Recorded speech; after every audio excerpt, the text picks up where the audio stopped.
Ito yung ginagamit kong pang imbil mga idol, yung manipis na PVC. Ayan, manipis lang siya. Ayan.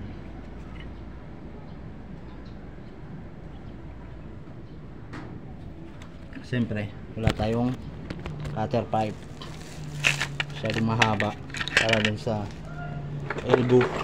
Etong elbow natin, pag ganyan yan dyan, kasi sa taas dadaan yung PVC na to. So sukatan lang natin.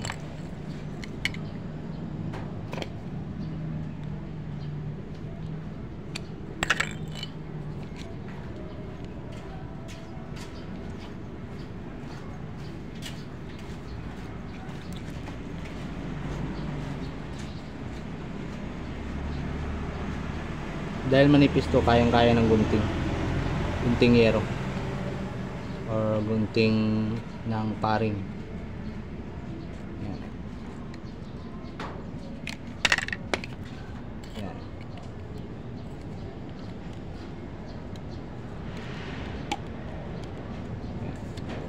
Itong sakto yan. Huwag kalimutan gumamit ng solvent.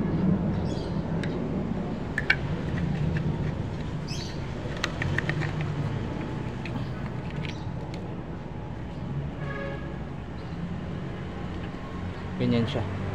Sa taas na dyan yung wire natin. Sa pang elbow.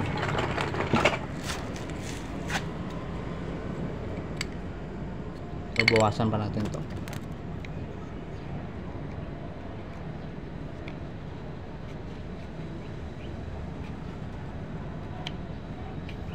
So wala kayong cutter pipe, yun yung gamitin tong gunting yero. Para paraan lang, diskarte, para makausad lang sa isang trabaho. Alam nyo ba, kailangan ng mga amo natin yung empleyadong madiskarte. Patuyuin natin yung tipirin sa solvent para madikit, tapos patuyuin muna natin doon. Lahat ng butas na ito sisilan para hindi makapasukan ng tubig.